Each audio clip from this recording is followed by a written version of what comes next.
पत्रकार बंधुओं को हमारा नमस्कार। आज की प्रेस वार्ता दो अहम बिंदुओं पे केंद्रित रहेगी और जैसा सबने देखा है कि भारतीय जनता पार्टी की सरकार का संकल्प है, किसी भ्रष्टाचारी को बख्शा नहीं जाएगा।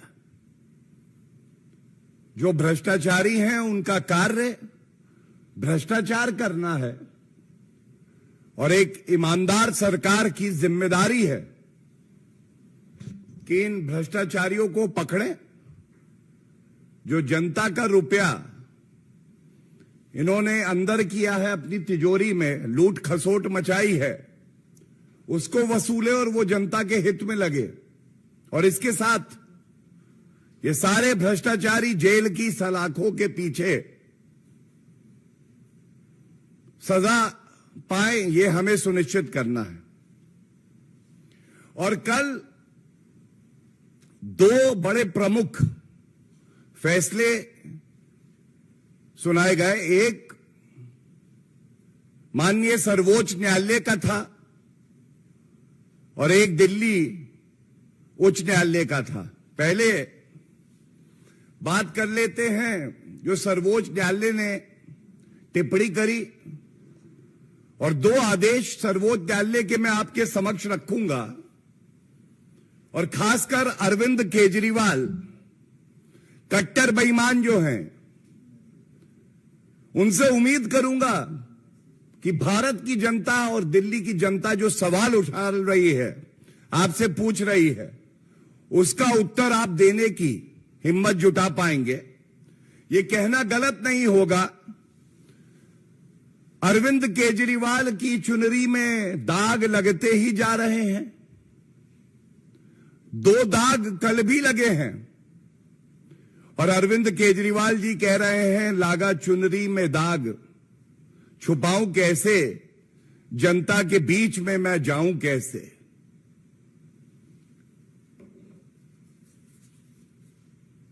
कल सर्वोच्च न्यायालय ने बड़ी सख्त टिप्पणी करी है और सबसे पहले मैं ये बताना चाहूंगा कि RRTS प्रोजेक्ट है, regional rapid transport system, Delhi, Ghaziabad, Meerut.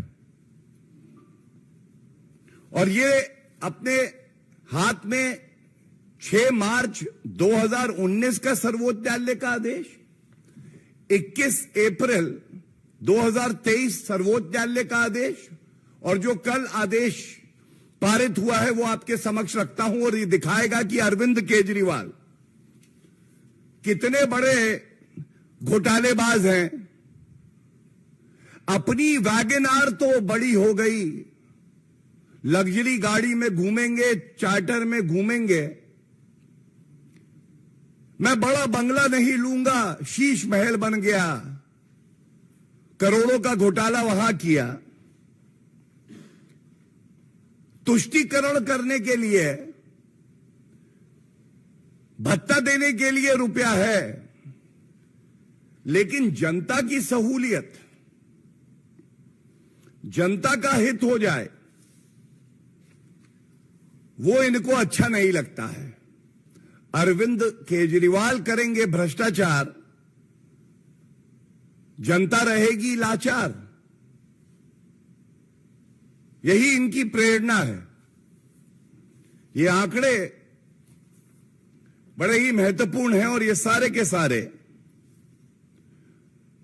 मैं ऑर्डर से ही पढ़ रहा हूं। दिल्ली मेरठ का ये कॉरिडोर करीब 82 किलोमीटर का है और दिल्ली से मेरठ 60 मिनट में आम जनता दूरी तय कर लेगी। इसकी कुल लागत 31,632 करोड़ रुपए, जिसमें अब तक केंद्र सरकार अपना पूरा योगदान दे चुकी है। और ये 2019 में लिखा हुआ है कि उत्तर प्रदेश को 5,828 करोड़ रुपए देने थे। उत्तर प्रदेश में हमने देखा किस तरह से सरकार है जो जनता की चिंता करती है। वो रुपया भी उत्तर प्रदेश की सरकार ने दिया, 5,828 करोड़। दिल्ली के हिस्से में 1138 करोड़ था, केवल 1138 करोड़। अरविंद केजरीवाल जी की सरकार से कहा गया कि ये जमा कराइए। अरविंद केजरीवाल जी अपने शराब के व्यापारी मित्रों की चिंता करते हैं, अपना शीश महल बनाते हैं और एक तुलनात्मक बात रखना अति आवश्यक है। 3 वर्ष में अरविंद केजरीवाल कट्टर बेईमान घोटालेबाज वसूली सरकार ने अपना महिमा मंडन करने के लिए 1106 करोड़ रुपए के इश्तिहार दे डाले। Advertisements of 1,106 crores in the last 3 years have been released by the most dishonest, the most corrupt leader in India, Mr. Arvind Kejriwal, in the last 3 years. Now, question has to be asked that on one side, your contribution for the RRTS project was 1,138 crores. And you have repeatedly told the Honorable Supreme Court that we do not have the money. मेरे पास तो रुपया है नहीं। और 1106 करोड़ रुपए उसी समय आप अपना महिमा मंडन करने के लिए इश्तिहार में इस्तेमाल करते हैं। और ये सर्वोच्च न्यायालय का जो आदेश मैं पढ़ रहा हूं, सर्वोच्च न्यायालय ने कहा, और मैं कोट कर रहा हूं, quote, for the current year budgetary provision has not been made by the government of NCT of Delhi. उसके बाद उन्होंने कहा the corridor has recently been finalised. In the circumstances we direct the Delhi government to contribute rupees 265 crore. We direct the government of NCT of Delhi to make appropriate budgetary allocation from next year with effect from 1/4/2019. कुछ बातें प्रमुखता से उठ के आती हैं। जनता के लिए सहूलियत हो, यह मंजूर नहीं है कट्टर बेईमान अरविंद केजरीवाल को।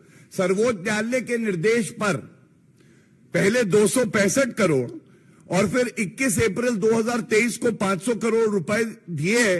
दोनों बार सर्वोच्च न्यायालय का निर्देश था, स्वयं सामने नहीं आए। और सबसे बड़ी बात है, सर्वोच्च न्यायालय ने कहा बजटरी एलोकेशन कर दीजिएगा। क्यों नहीं किया अरविंद केजरीवाल जी?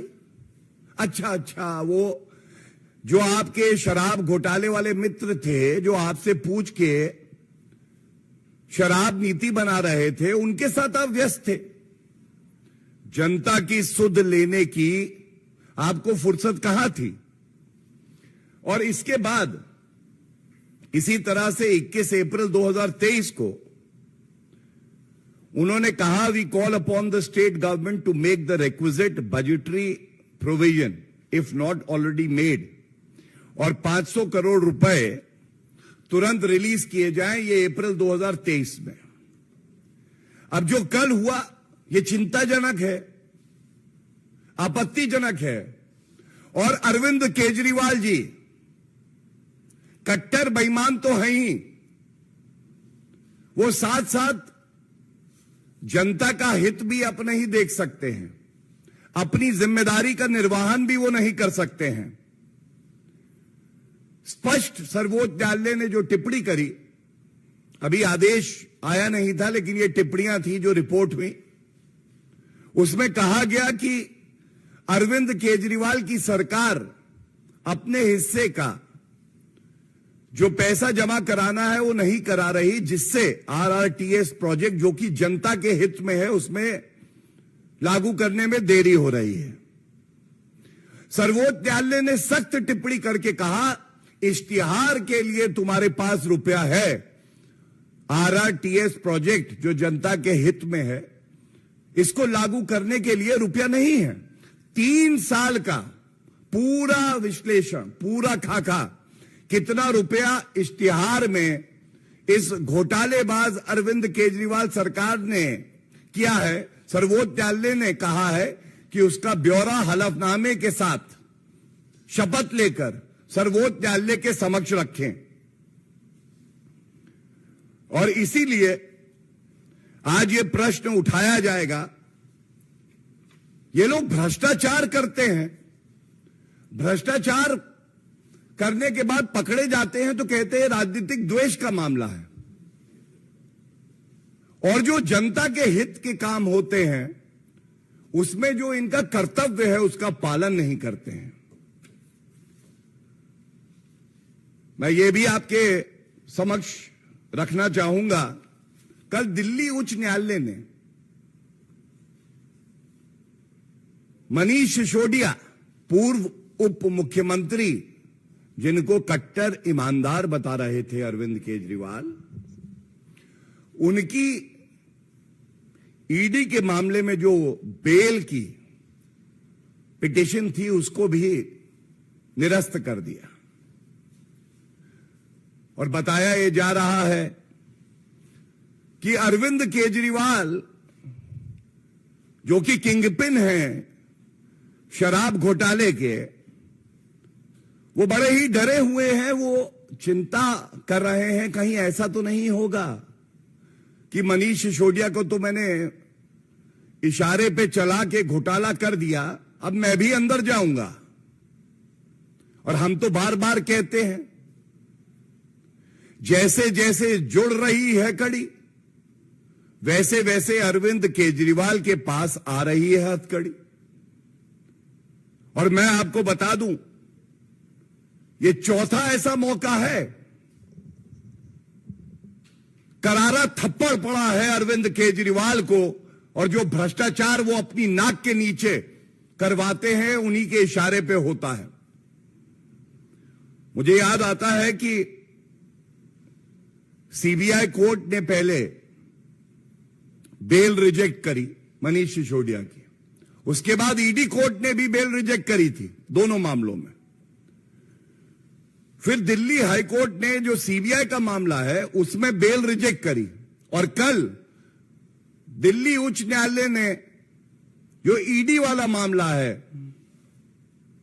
उसमें भी बेल रिजेक्ट कर दी। क्या अरविंद केजरीवाल में इतनी हिम्मत होगी? बाहर निकल कर आए और बताएं, ये जो 130 दिन से पूर्व उप मुख्यमंत्री कट्टर बेईमान मनीष सिसोदिया जेल की सलाखों पर में है, और 4 ऐसे न्यायालय के आदेश आ चुके हैं कि उनको राहत नहीं मिल रही है, तो ये माना नहीं जाएगा। ये जो भ्रष्टाचार हुआ है, ये भ्रष्टाचार अरविंद केजरीवाल जी आपने ही कराया है, क्योंकि जो जीओएम बनी उस मीटिंग में आप उपस्थित थे, आप ही की अध्यक्षता में वो मीटिंग हुई थी, और शराब का व्यापार करने वाले अपने मित्रों को कई हजार करोड़ रुपए का फायदा कराना, लेकिन जनता के हित में अगर आरआरटीएस प्रोजेक्ट आता है और आपको 1100 कुछ करोड़ रुपए का उसमें कंट्रीब्यूशन करना है तो आपके पास रुपया नहीं है। और न्यायालय ने यह कहा है, मेरे पास वो पैराग्राफ्स भी हैं, लेकिन उसका जो सारांश है, जो उसका निचोड़ है, मैं आपके समक्ष रख दूं। कहा गया है कि किकबैक्स लिए गए, मैं तुम्हें ठेका दूंगा, तुम मुझे गुलाबी गड्डियां देना। यह लिखा है पैरा 61 में। साथ में लिखा है कि जो शराब के ठेकेदार थे वो जो गोपनीय बैठक होती है उसमें उपस्थित रहते थे और निर्देशित करते थे कि शराब की नीति दिल्ली सरकार की क्या होगी। जिसको मुनाफा होना है, जिसको ठेका चलाना है, वो खुद ही नीति बना रहा है। ये तो सरकार का काम है। ये भी बिल्कुल स्पष्ट लिखा है कल के आदेश में। सबसे अहम बात यह है, जो ईमानदार अफसर हैं, जिन्होंने आपत्ति दर्ज करी, जिन्होंने सुझाव दिए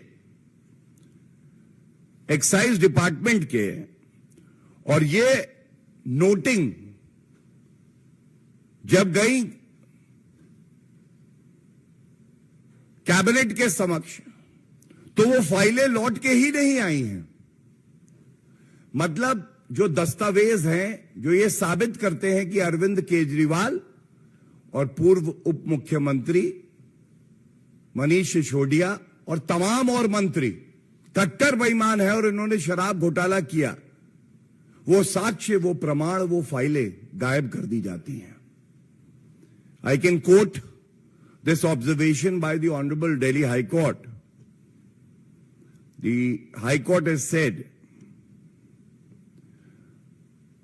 Learned Trial Court took into consideration the statements made by responsible officers of the Excise Department, which show that the file of Cabinet Note got prepared by the then Excise Commissioner and sent for consideration of the GOM, along with the feedback given by public and opinions given by some legal luminaries against total privatization of the liquor sector or business and for going with the earlier model of policy, was never returned back to the said office and the same had gone missing. गायब हो गई file. इसके साथ यह भी लिखा है कि जो किकबैक आया उसका इस्तेमाल, जो काली कमाई है, लोकतंत्र को प्रदूषित करने के लिए अरविंद केजरीवाल कर रहे हैं। जहां प्रदेश में चुनाव आया उसमें इसका इस्तेमाल किया गया और उच्च न्यायालय ने अंत किया है कि जो आरोपी हैं कट्टर बेईमान मनीष सिसोदिया, ये बड़े पद पर रहे हैं, ये साक्ष्य मिटा भी सकते हैं, प्रमाण मिटा सकते हैं, जो विटनेसेस हैं उनको डरा भी सकते हैं और इसलिए इनको बेल नहीं मिलनी चाहिए, क्योंकि प्रथम दृष्टया जो आरोप लगे हैं ये बहुत ही गंभीर हैं। अब ये दोनों बिंदु जो मैंने आपके समक्ष रखे, इससे एक बात उजागर हो गई है। ये जो भ्रष्टाचारी हैं ये सोचते हैं कि इनकी जिम्मेदारी, इनका कर्तव्य केवल भ्रष्टाचार करना, जनता को लूटना और खुद अपना बंगला बड़ा करना और गाड़ी बेहतर करना है। नहीं, ये भ्रष्टाचारी अगर भ्रष्टाचार करेंगे तो जो भारतीय जनता पार्टी है वो पुरजोर तरीके से इनको एक्सपोज करेगी, इनका घिनौना चेहरा सामने लाएगी और जनता की आवाज बनके सुनिश्चित करेगी कि ये जेल की सलाखों के पीछे हो। और मैं समझता हूं कि आज अरविंद केजरीवाल ये प्रेस वार्ता जरूर सुन रहे होंगे। उनको चुनौती देता हूं, अगर दमखम है तो बाहर निकलकर जो प्रश्न हमने उठाए हैं उनमें से किसी एक का भी उत्तर दे दें तो जनता सब देख रही है। बार बार जो बात भारतीय जनता पार्टी ने इस मंच से उठाई, हमारी जो प्रदेश की इकाई है उसने उठाई, उस पे न्यायालय की मुहर लगी है और यह बिल्कुल स्पष्ट हो गया है कि अरविंद केजरीवाल और उनकी पूरी जो मंत्री परिषद है, जो नेता है, वो भ्रष्टाचार में लिप्त हैं। धन्यवाद। If there are any questions, I'll take those.